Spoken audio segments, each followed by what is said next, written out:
morning, everybody. We just woke up. So I was just about to go make breakfast, and then I got a notification that the Starbucks protein cold foam just came out. For those of you who don't follow me on TikTok, as you should, that has 15 grams of protein in it, just the cold foam alone. So I want to go give it a try. Okay. Can I get a ice pecan oat milk cortado, please? And can I get a oat milk shaken espresso with the protein cold foam on top? So it's $2, so actually not that much. I was seeing a lot of comments on my TikTok video, people saying it was going to be expensive. So far that debunked. So have like a lot of people ordered this so far, or is it just kind of like your first time going through it? I would have to say like good like 50-50 people. Personally, I'm stoked because I have protein goals to hit, and working at Starbucks, having 8-hour days, not great when this is the only thing you have to eat. Yeah.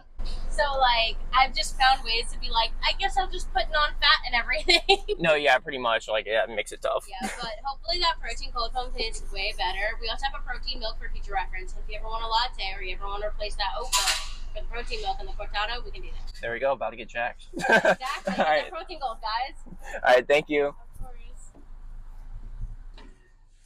All right, so we have our drink right here. One, the person who was helping me was super nice and very helpful, which she did tell me also that they have protein milk, which I actually was not aware of. Granted, I'm not too much of a Starbucks regular, but if you are, that's another good way to get some protein in.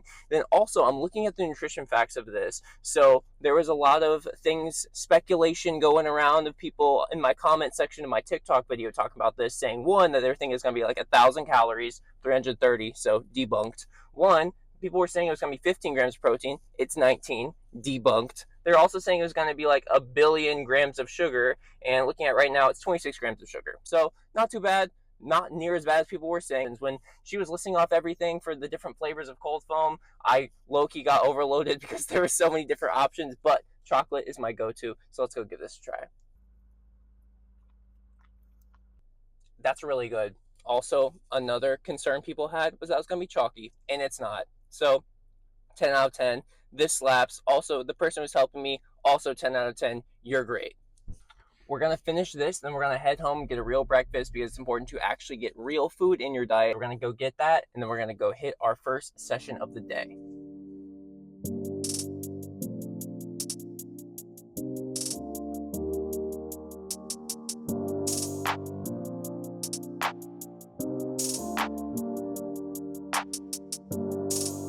All right, so we got our breakfast here. I know it's like super basic. So for me, this is something that I can just, whip up every single morning, get what I need to get in as far as like macros and everything like that. I will say one thing that's pretty beneficial is that I've already got a little bit of a head start on the protein. So it's a little bit more calorically dense than I would typically go for at the beginning of my day. But on a day like today where I'm doing so many pull-ups, I can kind of get away with that. And then also I can kind of load a little bit more carbs into my breakfast today too, to give me a little bit of extra fuel for that session. So I feel like that's going to help us out.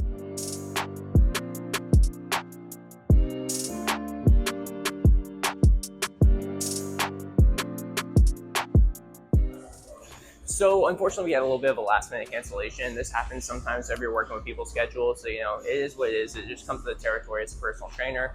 But with that being said, I guess that just means we're going to head home and then we're going to get a head start on some of our administrative work for the day. So I figured since I had a little bit of extra time today, I was going to go on a little bit of a walk to get my head on straight. With this whole pull-up world record training process, it is very mentally taxing. I've gone through such a freaking roller coaster in my head with this. Like, I've gone through such crazy highs because of what I've been able to achieve as far as like numbers wise. I've gone through crazy lows sometimes too because I feel so much pressure to perform. And then also like, it's not just like you're training to be the best that you can. It's like, yes, that's part of it. You're trying to be the best in like the literal entire world. So it's like, even when I hit this 900, it's like, okay, you hit 900 pull-ups an hour.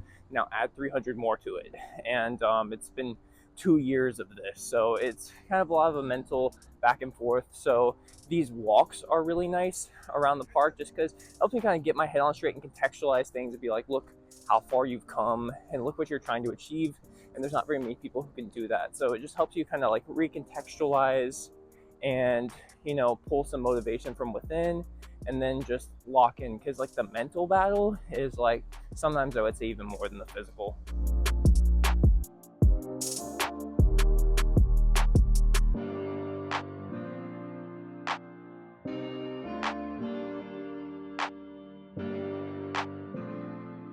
Now that we're done here, we're just gonna get a little bit of programming in. So I have all my people here. Typically, I keep my workload today pretty light, and I try to just do a little bit of programming, not too many sessions on pull-up days, just so I can kind of do everything on my own time. I can go hit the pull-ups exactly when I feel like I'm ready, and I don't really have to work around a whole lot. I don't have to spend a whole lot of like mental and physical energy on like sessions or programming. So I'm looking through right now, and it's looking like I've got about 4 programs to make. So we're going to knock that out, and then we are going to eat and get ready for the session. So we had to get the Italian. We got it on white bread. So I typically get it on white just because I prefer like the fast energy that the simple carbohydrates give you. But overall, so I get literally every single time. I get a Italian on white, added mayo and mustard, Mike's Way, absolutely fire. Look at that protein.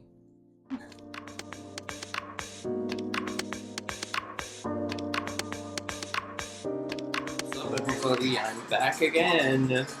Today we have 900 pull-ups in 1 hour.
That's what we call digging deep. Let's freaking go, guys. We got 902. So it's our first time breaking 900 since we got injured.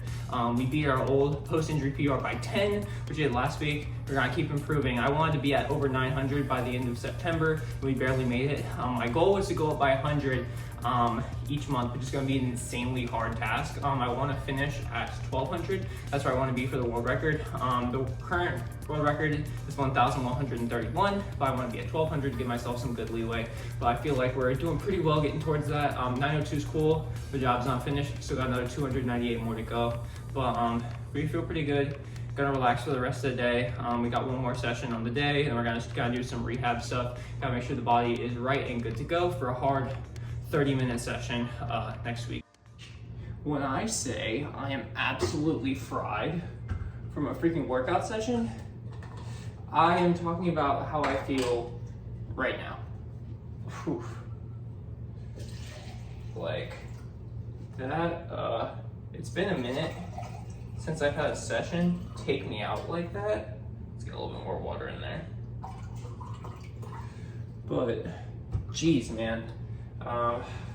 So this post-workout recovery is gonna be super important. And I finished that workout, and genuinely, it's like I was feeling like you know how like when you're sick and you're just like wheezing and you're just like coughing and you can't like freaking breathe without coughing or whatever. That's kind of how I felt. Just wiped out, man. Like I can barely even form freaking words. Thankfully, you got a pretty low-key day for the rest of the day, and this is why, because like being functional and like even speaking right now was freaking tough because I gave it literally everything I had. To be completely honest, I thought I was kind of cooked when I came out of the jump. I came out so fast, and I think it's just because I've had a lot of freaking caffeine today between my pre-workout and that coffee, and I came out flying. But because I came out flying, I burnt out, or I felt like I was burning out at least. I was about 10 minutes in, I was like, we're in trouble. I got to the halfway mark, especially once I got to 25 minutes, 20 minutes left, I was like, just freaking hang on.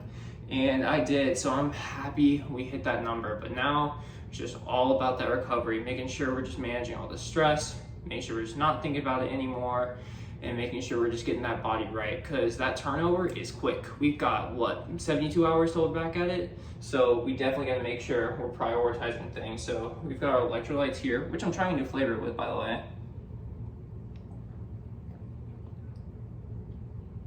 Not as bad, still gross. What we've got, it's firecracker flavored liquid IV, like a popsicle. It is a lot better, but just like the saltiness of, you know, the electrolyte stuff is what it is. And then we're gonna get some protein going, and then we're taking it easy from here, man. All right, guys, that's gonna be it for me. I appreciate all y'all for tuning in. If you would like, feel free to like, comment, and subscribe. I really do appreciate all the support, and I will catch you guys later. Peace.